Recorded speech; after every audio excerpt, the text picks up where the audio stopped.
Welcome back to Behind the Caution Tape. I'm your host, CrashLit, and today I'm super excited to be joined by former WSL number two in back-to-back years, Courtney Conlogue, who also happens to be an alum of my high school alma mater, Sage Hill School. So, Courtney, obviously, you've had a lot of accomplishments throughout your career, a lot of wins. I think you had, 13 career wins over your time Yeah, on the championship tour. So, yeah, well, thank yeah, 13 World Tour. The other ones I lost count of, if I'm totally honest, with like the qualifying series. But yeah, I'm probably like career wins and yeah, at least probably 30. But yeah, with my tour wins 13, which has been awesome. Yeah. Well, thank you again for joining me today. And I really want to have you on, especially because I think you know I was involved in the USC surf team and club when I was at USC and also lived in what was the surf house for my last 2 years of college. So Yeah. just so just really excited to have you on and let's get into the questions here. So just being from OC and especially, you grew up in Huntington Beach. What was it like to, just get into surfing where it's kind of you have to, especially considering Huntington is Surf City, USA?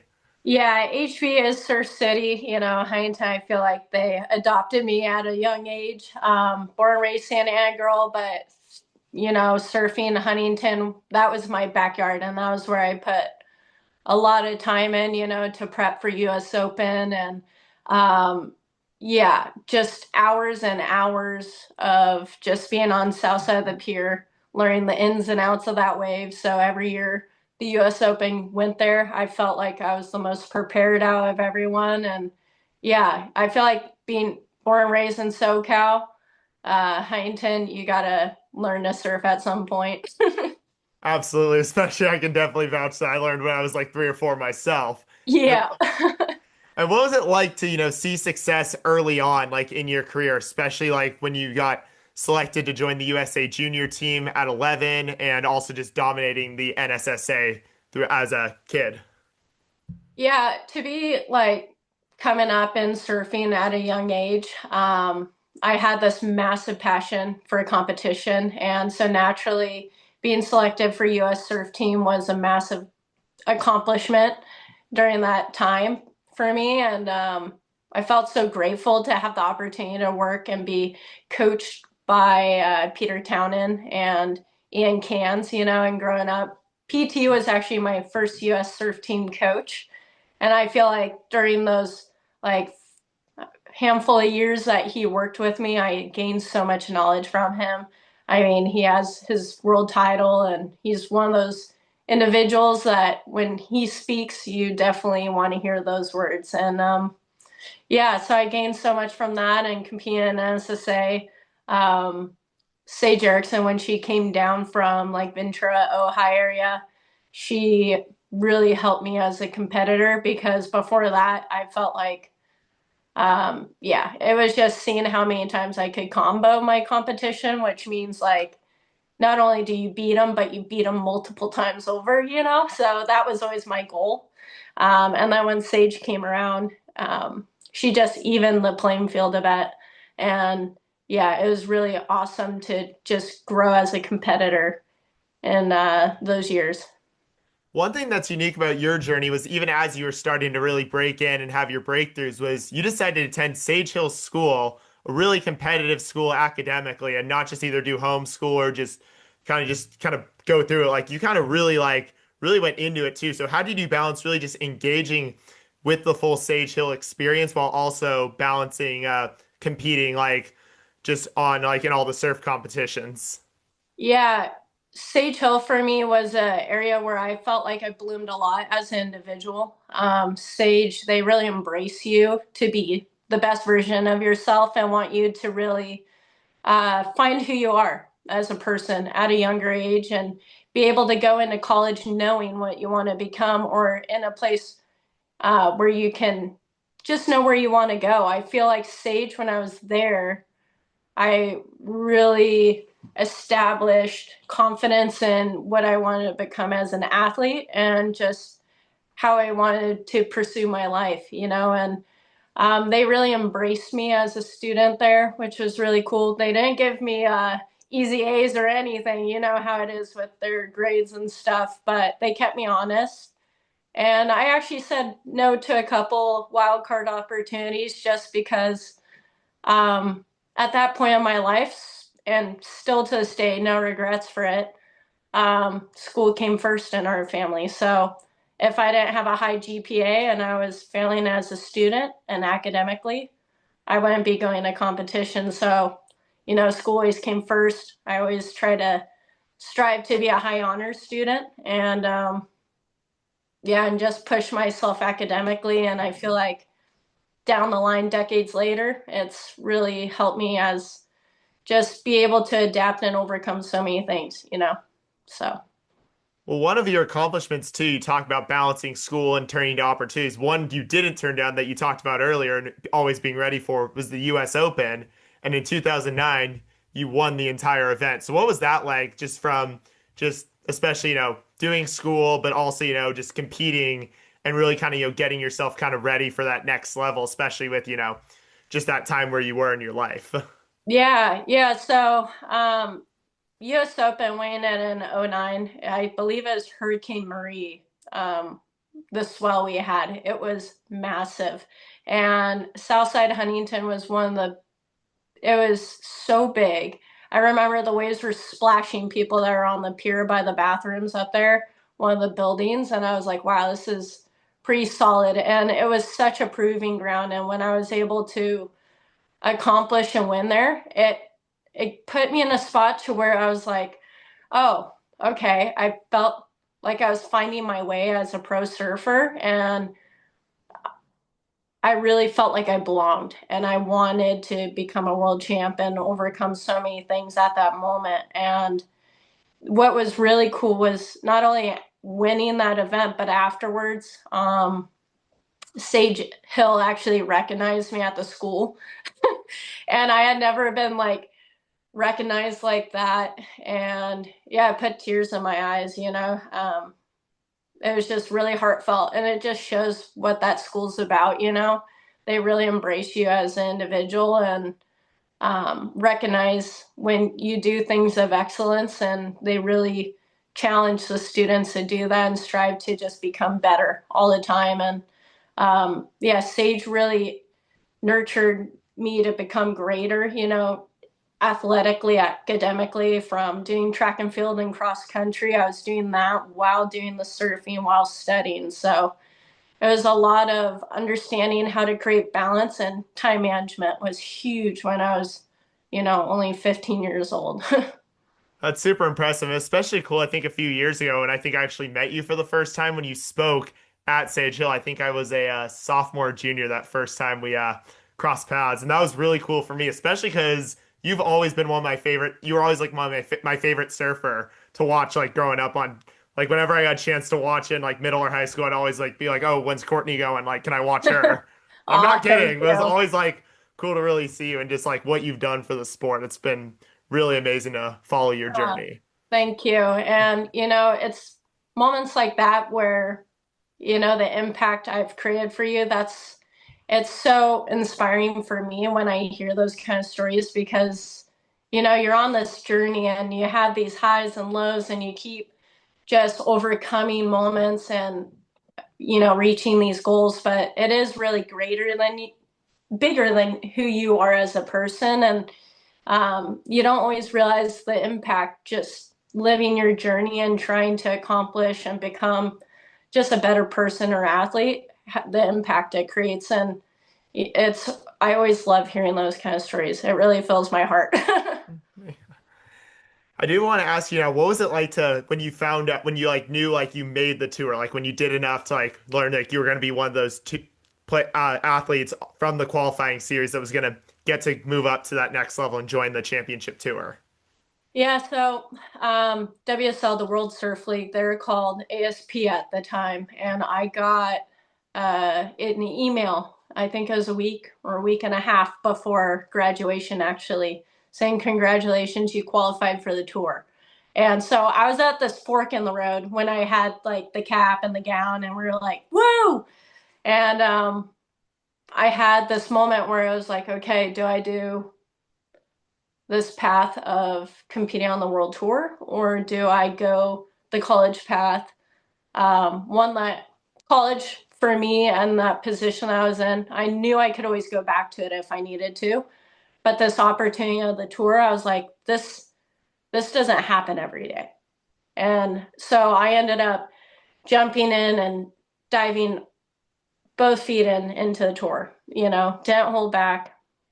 I attempted doing online college at the time. It's not what it is today. It was a pain in the butt. Wi-Fi everywhere was not how it is today. There are so many challenges. And I think it was after my first year, I'm like, I sat with mom. I'm like, I can't do college while I'm competing on tour. This is just, I'm spreading myself too thin. And I want to be the best in surfing. So in order for me to do that, I have to just have all my eggs in this basket right now. And so as I was doing that, all of a sudden I was winning. And once I fine tuned myself just to competing, it was pretty incredible. But there was a lot of learning pains and growing pains as I went from being a full time student at Sage and pursuing the sport of surfing to like, okay, everything's gonna be, you'll be living and breathing competing on tour. And then learning that and discovering these new places and understanding jet lag and all the components and what it takes to win on such a higher level, is pretty cool. It's definitely interesting. It's always something I've always viewed about that kind of like that opportunity. You try to turn pro or really pursue a professional opportunity or go to school. And I've always kind of looked at it as if you have something that's really like a great opportunity like this, it's like I've always Yeah. wondered, not to say like don't go to college, but if you have something like that, it's gonna mean you got to sacrifice that. I've always looked at as like you got to go for it, I think, and I really do respect that. Yeah, yeah. And like I think having the opportunity, I went to Sage, and you know how Sage operates. It feels like a college. You're learning at a different level. And, I knew I could always go back to school. You know, I knew I never have a fear of restarting. Um, but I knew if I didn't commit and live this dream that I've had since I think I was fourth grade, where I put on like what my career, what I wanted it to be. It was pro surfer and astronaut. And I was like, well, astronaut, that's probably, I mean, I could have done that if I wanted to. I really believe if you put your mind to anything, you could become anything. And but world like professional surfing and being on the world tour, that was the epitome of like my lifelong dream. And I had this incredible run of just 13 years, 250 days on the road every year, just competing and living and breathing that. It was wild and incredible. No regrets. Um, but yeah, you have this fork in, putting your decision into a direction of pivoting from college. It's not for everyone, but if your gut says you need to tackle something like that, you do it. I'm all for it. I'm right now currently back in school in a way. I'm getting my EMT certification and was lifeguarding in Huntington this year. And it's just like you could become whatever you want and you can decide to pivot whenever you're ready to. But um, you have this one opportunity at life. And I feel like your mom, Wendy, she's one of those ones that if you want to create something, just do it. You know, don't doubt yourself. Times are going to get tough. You're going to be challenged. That's life. And so like me picking to do tour, it was like, why wouldn't I? you know? For sure. And I do want to ask you, because other than your last year on tour, you always finished in the top 10 and had a run where you were back to back runner up and then a top four in that third year after that. So what was it like to just be competing really and be in the mix for the world champion almost every year, especially like those years where you just a top five and were like wearing the yellow jersey at Yeah. multiple events in a row and leading the whole tour. Yeah, it's wild. I mean, there's a lot of pressure, outside pressure, internal pressure. You have expectations on yourself. People have expectations on you, and you're creating this balance. You're handling and dealing with injuries and trying to discover ways to overcome and just improve yourself, not only as an athlete, but I feel like in the level of the top tier of surfing and any sport, you have to be a great athlete, but a great leader and a great individual. I feel like there's so many components where your daily habits, they affect you in the water, they affect you in your sport, and whether you know it or not. And so as I was fine tuning everything and those point zero ones, I'm like, okay, I lost by point zero 0.01 in this heat, or I only won by point zero 0.01. How can I win by 2 points next time? And just really breaking down my headspace, my equipment, my, you know, approach in every single surf spot, trying to put that time in where I knew where the wave was going to come before my competitor did. And how can I do that? And there's so many dynamics to the sport of surfing. And once you start breaking it all down and you get to that elite level, um, yeah, it's so cool. It's just these little moments that you start gaining um, better results, and it was a whirlwind. I had so many injuries along my journey as well, and my whole goal in every injury was always to come back stronger, and to learn something through that injury, not only just from the physical injury, but you grow a lot mentally through those injuries, and yeah, it pulls you out of the sport and kind of gives you a bird's eye view for a while. And sometimes it's like when you get away from golf, you come back and those bad habits that you had, somehow they just disappeared. And you're like, where did they go? And it's because you're not overthinking anymore. You're just doing it. And so you kind of get that with the sport of surfing. And yeah, it's really fascinating. You're always like striving to reach perfection, but you'll never really attain that. And it's this beautiful chase that you're on, trying to just, yeah, improve yourself and fine tune. You talked about your injuries. Are there any specific injuries where you really where you can really recall like learning something about yourself where you were out for multiple events on the tour in a given year and just like really like what was like kind of the lesson you took away from it? I'd say there's definitely a handful that really were pivotal moments.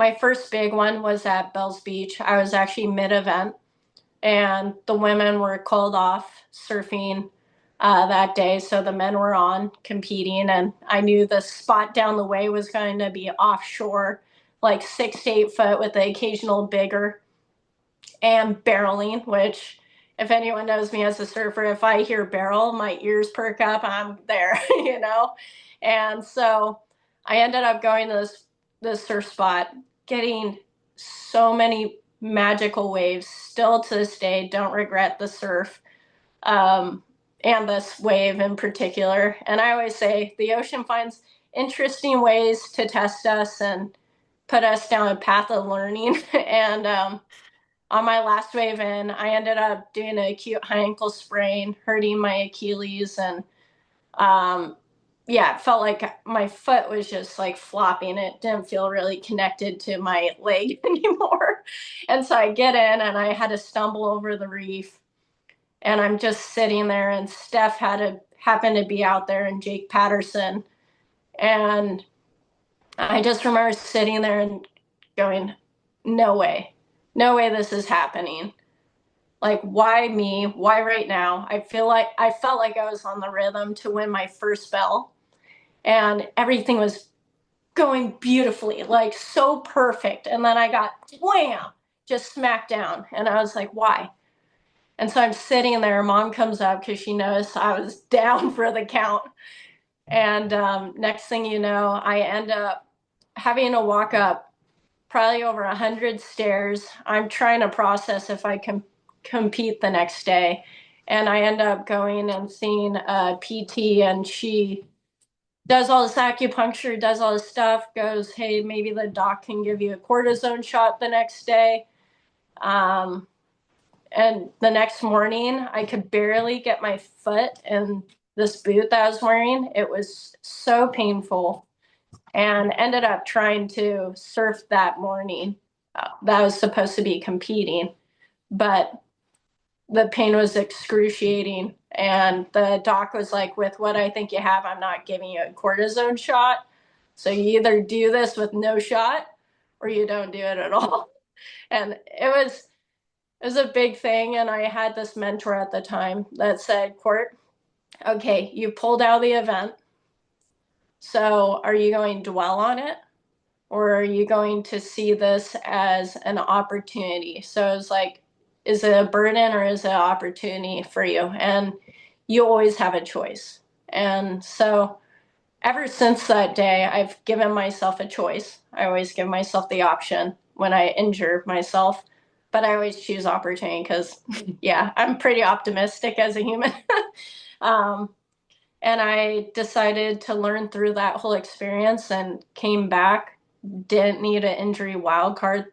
I missed 3 events that year on top of having to pull out midway, and ended up, yeah, shaking up the title, like the title run for everyone else, which was fun, like messing with the story a bit and like switching things up. And yeah, it was a very testing moment. I think I learned a lot through that, just how to mentally apply yourself. And it helped me along my journey in so many ways, honestly, as a blessing in disguise.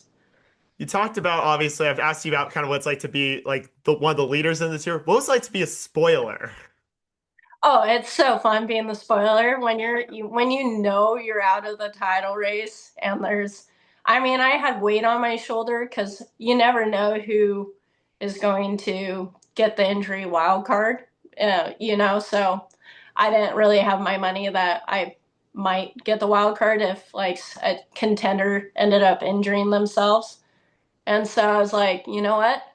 Let's shake it up. And I ended up, I think, winning the last 3 events and getting second, third, and just really stirring the pot. And so I ended up not needing my injury wild card because I finished in the top 10. And it was really cool. I was almost in my own title race while they're in their own. I'm like, let me see if I can win every event then back was like my goal. And I did fairly well. I was really proud of my comeback. It was solid. I just remember because anytime there's someone, whether they're like not in the race or they've just officially been knocked out, but they're still in the event, especially like the Yeah. last event of the year, the Yeah. announcers love it. They're like, "Oh, so and so's gonna play spoiler today. Are they? Hmm. Or is title contender gonna pull through?" Like the commentators loved the drama of like whatever it was, like from what I recall watching like all those events like years Yeah. ago. Yeah. It's definitely fun playing a spoiler when you have no stress. I mean, I had some expectations on my shoulder, but I don't know. There's like this thing that I love about the comeback. It is so much fun. It's such a cool place to personally be in because it's like this test with yourself. How well did you do your rehab? How well did you do your recovery? And how well did you work between your ears during that time out of the water? And people don't know how you're coming back. And at the end of the day, you don't really know until you do it and apply yourself and see if all that homework and all that time out of the water is it going to pay off. And it's always fun to see. I personally loved all the feeling, of just like coming back from an injury and being able to just rise to the occasion. And yeah, it's so much fun. I now want to ask you about your relationship with the women you were on tour with. Like, what was it like? Because obviously, you're out there when you're on tour competing with them in the water, but also like at nights and on the off days, you got to spend a lot of time with them. So, what's kind of that re dynamic? What's that relationship like? Is it like you friends, rivals, somewhere in between? Like, what's that kind of like? Yeah, I'd say it's a little bit of everything. Um, I feel like all of us have each other's back. But with that being said, as soon as you put the jersey on, it is every athlete for themselves. We're trying striving for the world title. There's only 17 women on the world tour, and you don't want to be at the cut line, and it's you or them. And for me, I was always striving for this title, and I always wanted to be the top tier athlete, the one that when the name was in their heat draw, they're like, uh oh, you know. And but for me as an individual with them all the time, yeah, we really get along with each other. I mean, I speak with Carissa quite frequently, and Sally, we are always really close. Yeah, all the women were really close to each other in a way, always there together as a unit, which was really special, the camaraderie that we have.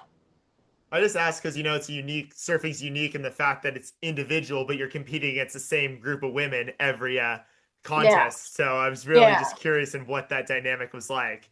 And yeah. I You do, definitely would have moments, after a heat loss, you knew who didn't like to have the handshake, but no matter what, I would shake the hand, because like win or lose, you got to be a good sportsman, we're all there. There's one winner at the end of the day, and 16, well, with the wild card, 17 of us aren't winning that event. And so, how are you going to grow through that? And, being a strong person through that loss doesn't mean you don't hurt during that time. And I always love, I mean, I hate losing, I hate the feeling, but I feel like when you lose, it's important to feel those emotions. You don't numb it with anything. You don't go out and make decisions, to avoid like what you're really feeling. I feel like that first day or two, let it in, feel it all, don't block it, write it down, and then go, okay, how am I going to grow from this experience and this loss, And I felt like that's how I learned how to win more often was um, not packing the carry-on so heavy to where when the pressure's up, all that baggage you didn't work through, it comes out when you want it the least, So might as well work through it now.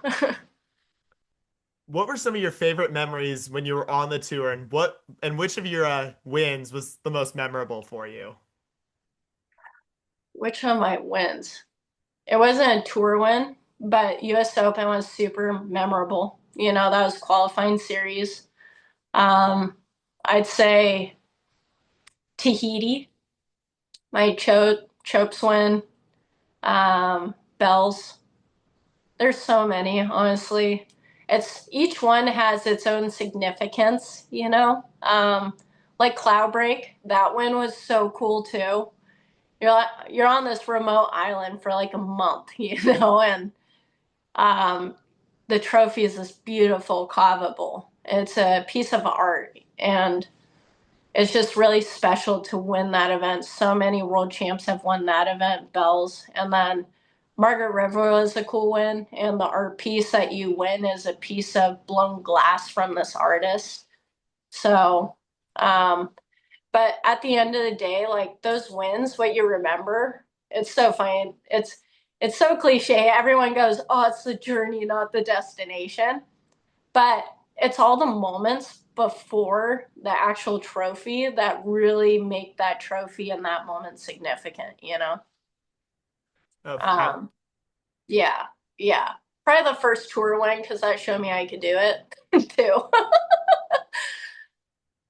And then I do want to ask, obviously, that the 2023 season was a bit of a tougher one, your last year on tour. Would you kind of like, what was that year like, especially when you got cut at the mid-season point, and what'd you Yeah, learn from it? I learned a lot. Before that all happened, I had some things with WSL that we just weren't on the same page anymore. And I could feel it was affecting my mental and my physical performance, what I was showing as an athlete. And, um, you know, I, I had in 2019 a super bad concussion that took me out of the water. And before that, I had two others that were like pretty close to that third one. And I didn't surf for like 10 months. All through 2020, I wasn't surfing. 2021 was like we came back and did quarantine in Australia, went to Honolulu, and um, I still didn't feel right. Like my head was still feeling like it was healing, and there's just some things going on that don't need to be dialogued anymore. But I realized me and the league, it was time to pivot and grow in different ways. And with the mid year cut, I didn't feel like it decided the world champion.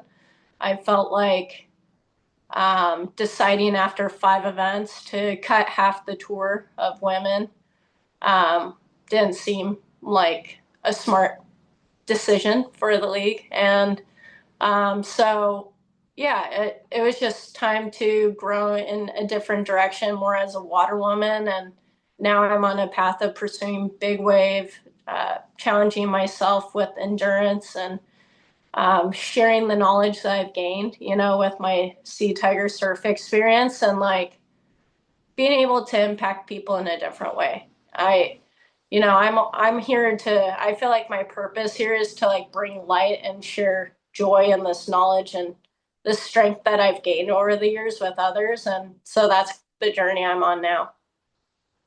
I do want to ask you though about before I ask you about some of the other things you're up to, I do want to ask like how have you just seen the sport evolve, especially when it comes to just kind of like especially these last few years we've seen just across all women's sports, just like this explosion in popularity. So have you seen like surfing ride into that? And especially I do think I remember you mentioned something when you spoke at Sage Hill all those years ago, something Yeah. about I think there was one event where you were really emotional about you talked about one event where it was super emotional because they had told you that they were going to pay the women the same amount for the men based on the performances and finishes of everyone.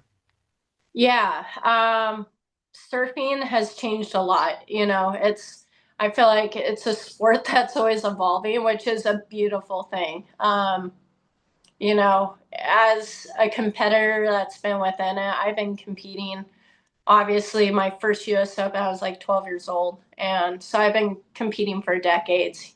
So I've watched surfing go through so many phases as, the companies, the phases they've gone through, the league and the tour, what it's done over past couple decades. And um, yeah, the actual surfing from the athletes is always progressing, which is probably one of the coolest things ever to witness, to be a part of. I feel like the decade and change that I was involved with it, that women have progressed the sport so much.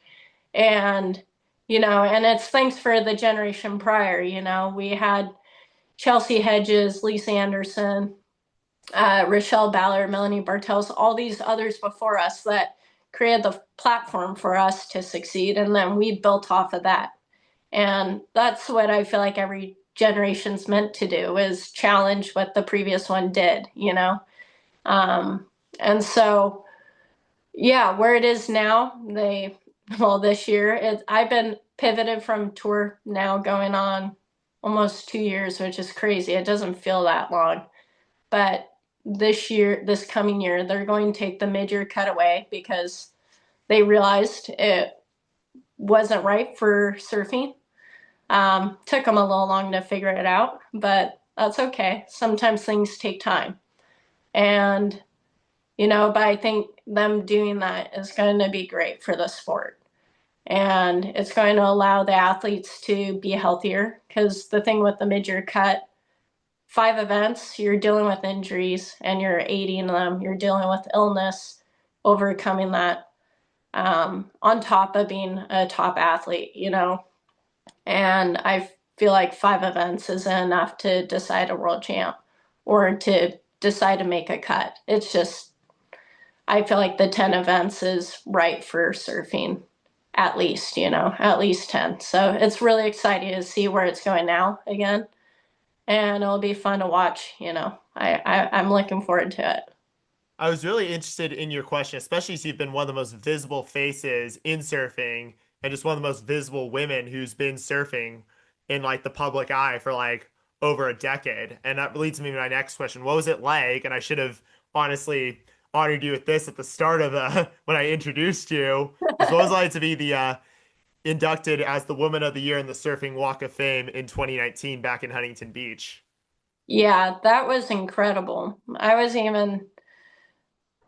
one of the youngest ones to ever get inducted, which is, I just feel so honored, to be recognized for something like that at such a young age was, yeah, super special. And when I was up there and PT was the one to like officially honor me, it was a little bit of a full circle because he was my first US coach.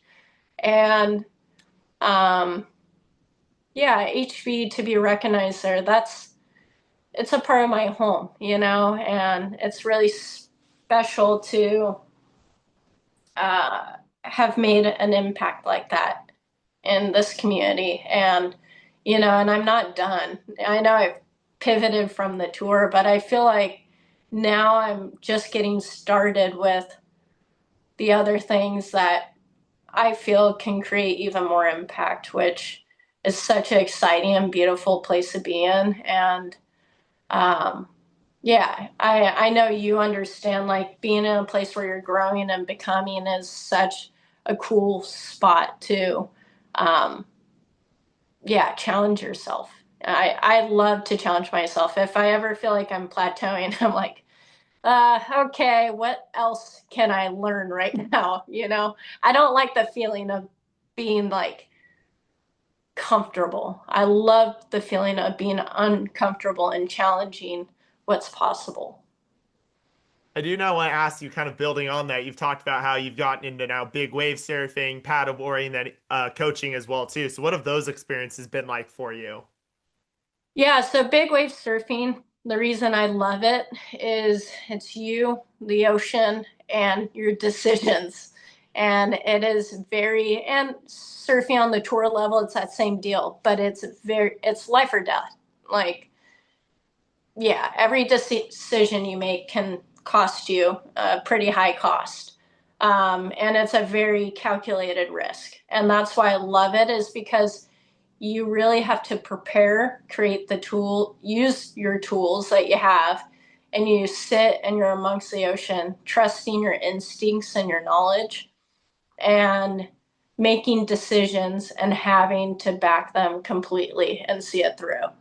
And for me, that's what big wave surfing is. And I absolutely love that aspect of, you know, the ocean's the one judging you, in a way, and humbling you if you make a good or bad decision. And then with coaching, I love just being able to share all the knowledge that I've gained over the years in the ocean, um, and just share the tools that I've accumulated in my life and my career with others. I feel like that's such a beautiful thing to be able to help someone overcome some mental barriers or um, things that are holding them back, or helping give them the tools to help them achieve their massive goals that they have. And then, yeah, with the paddling, it's the same deal. It's you, your body, your mind, and a destination. And you're in this journey, and it's kind of like probably similar to a runner's high, you know. I get that with paddling, and it's just beautiful to be amongst the ocean and reading it and navigating it when you have wind, and getting from A to B, and the journey that you go through in your mind's pretty special. I love it. And I want to ask you about some of your business ventures you've been involved with, because I've obviously, as I was prepping for this interview, I came across all your artwork on CourtneyConlogue.com and then all your ventures with SeaTiger.com. So what's it been Yeah. like, obviously, doing art, and how has, like, your time at Sage influenced that? Because I do understand that you were really in like the arts when you were at Sage, especially just they're just studios there and facilities. Like they have a great, like, robust arts program there. I took part and it was part of the orchestra. Yeah, yeah, no, for sure. Sage, they have an insane arts program, And my junior senior year, I took ceramics, but the first 2 years I took art fundamentals. And um, I love art so much. For me, there's moments where I'd be on tour and I'd be painting on my off days and or sketching, and getting inspired for things to create when I came home.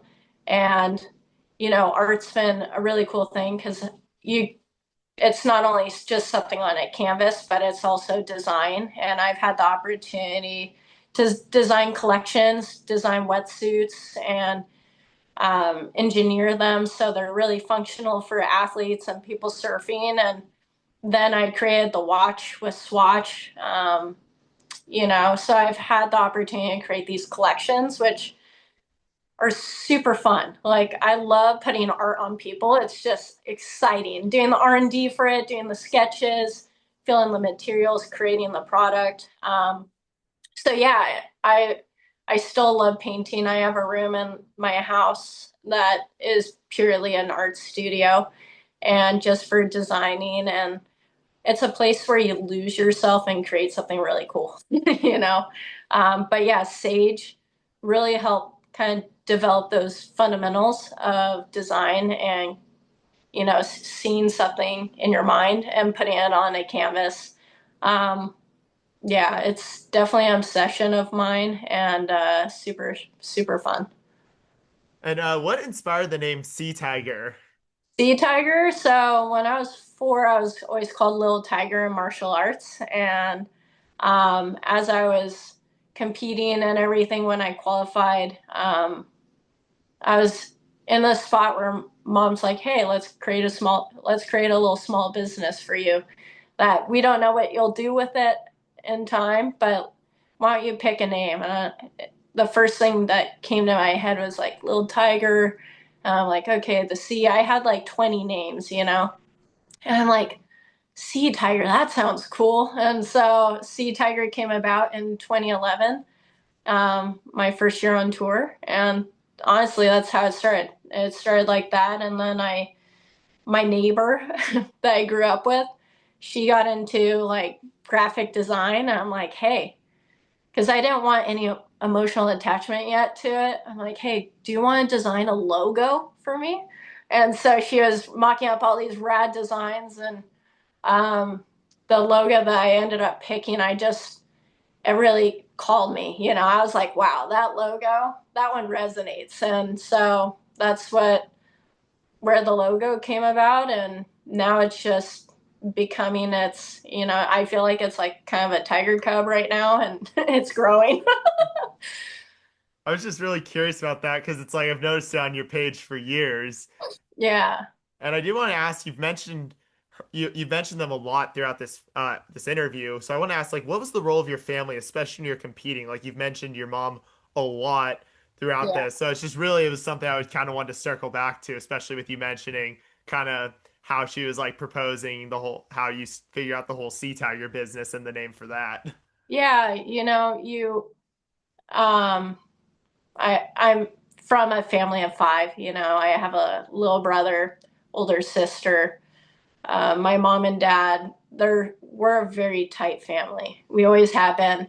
That was part of the love for surf stemmed from the love that I had spending the weekends down at Lowers and surfing all day with my family. That's where that deep inspiration that prevented burnout came from, was those moments as I was a young little just surfer, little grom. And yeah, my dad, he was working full time. Mom, she was so supportive of um, my brother, sister, and I just pursuing everything that inspired our hearts and gave us that glow. And so she was our biggest cheerleader to help us just attain any dream and goal we had.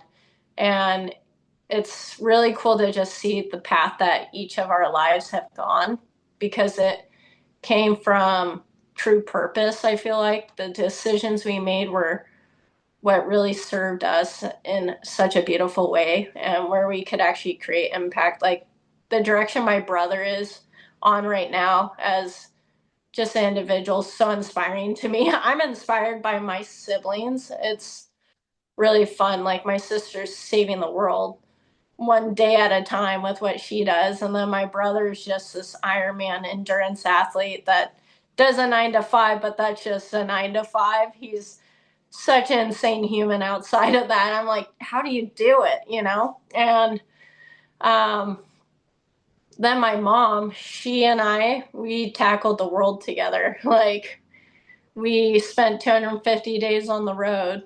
Um, yeah, becoming everything I did on this beautiful journey. And, it was special being able to share the tour with her and have someone that was a part of the family, having a piece of my family there. Because traveling, competing, all that time on tour, the highs, the lows, everything in between. You have these moments that really test you, and it's good to have someone that will say it how it is, be there to, pick you up if you need it, but be there also get you to get that fire and that stoke and be able to overcome on some of your low days, because we don't have someone to tag on a bench. And I think even when you're sick and down, you can still have the most incredible performance. I had some of my best performances with injuries and not being 100%, but mentally I was able to put myself in a position where I was able to rise. So having that support of your family and my mom by my side I know it helped me get through a lot. All right, I got a couple more questions for you, Courtney. Yeah, no So, worries. first one is, what's the best advice you've gotten throughout your life? It could be something you've gotten like as a kid, surfing related, even in what you're doing now with your current ventures, or just anything at all that like comes to mind that like you think was the best advice you've ever gotten. Best advice. Hmm. I've been pretty fortunate. I have some really great mentors. They give me a lot of great advice all the time. It's challenging to pick one good one, but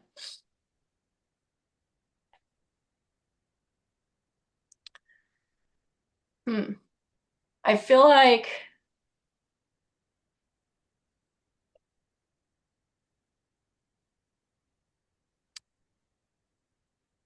that's a tough one. I feel like the burden or opportunity one's really good. And I've kind of built off of that over the years and came up with a quote of my own. Um, and I'll tell you the quote: I will wear the weather and dance in the rain.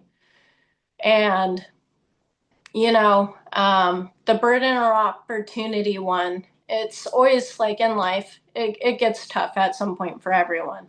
And it's understanding how to rise in those moments and sometimes step back and like look at what's really happening. Like what are what are you meant to learn in this scenario? It's not always the rainbows that teach you. It's not the glory days that really um, show you what you're capable of. It shows you that you can't accomplish those things, but like the journey to get there is what really um, brings out the tough, true ones. And so the I will wear the weather and dance in the rain is kind of like that Lieutenant Dan quote, like, is that all you got when he's like in the rain in the shrimp boat and they show up with the massive thing of shrimp. And it's just like one of those kind of moments. And I know when I had my first world tour win, I had a Lieutenant Dan moment with my mom where it was cyclonic, like cyclone weather, so gnarly. Everyone's hunkered in.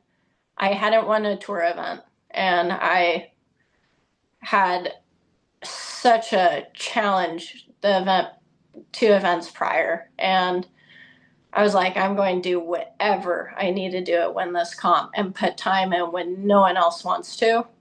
And it was just me in the ocean, just dealing with the elements. And it was the wildest experience. And I remember I came in, I was like, Mom, just go back to the apartment and dry off, because she was soaked like me. And I'm in the water, so it's not too bad. But she's on the beach just getting swamped, just soaked and just pelting rain, like rain coming every direction. You had the stinging rain, literally Forrest Gump scene.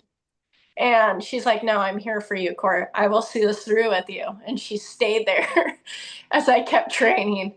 And I think it was like 3, 4 days later, I ended up getting cheered up the beach by Sally and Steph. And that was my first world tour win. And so it's just like those testing moments when sometimes you're in the rain, you just got to see it through. And that's where that quote came from, like a decade later, because I was dealing with some other weather in a different scenario. It wasn't actually raining in this other scenario, but um, life was just testing me, and I was just having to find the positive in it.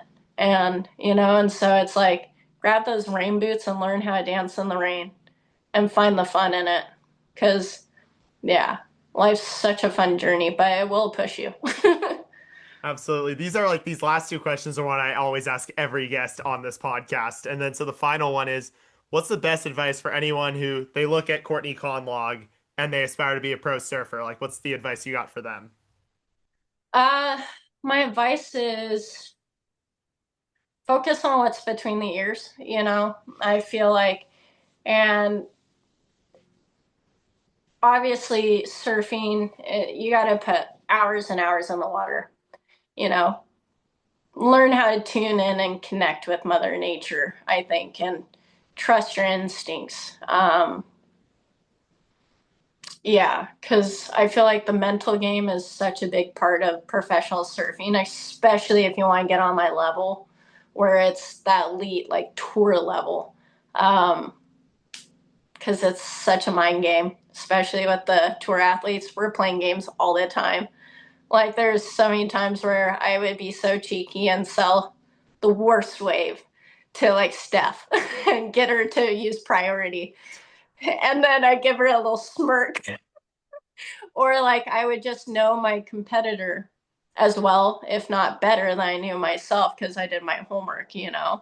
And um, I read a lot of books about the mind. You would probably, if you saw the books that I was reading, you'd think I was some sort of sports psychologist because I was always trying to understand the mind and the power of the mind because it's a warrior and you want it to be the strongest warrior for you when you're in that jersey, and you want to have the sharpest tools and be ready to overcome any challenge, and not be afraid of anything or have the tools if you feel afraid to address them, because fear is a part of it. Fear of the unknown. Okay, you've never been there before, so how can you know you belong there, and all those different things. So um, I'd say definitely work between the ears. It's something that any elite athlete should prioritize because when the moments come, you want to be in a calm state of mind, and a confident one too. Absolutely. Courtney Conlogue, the back-to-back national world runner-up and 2019 Woman of the Year Surfing Walk of Fame inductee. Thank you so much for joining me today on Behind the Caution Tape. It was super fun to talk to you today. Awesome. Thanks so much, Crash, for having me. It's been awesome watching your journey, and can't wait to see where you go with everything as well. Can't wait to see what's next with yours too. So that's going to do it for us here on Behind the Caution Tape. A big thanks to Courtney Conlogue. Be sure to follow her on Instagram at Courtney Conlogue. We'll see you all for the next Monday rundown. I'll see y'all soon. Fight on. All right. You.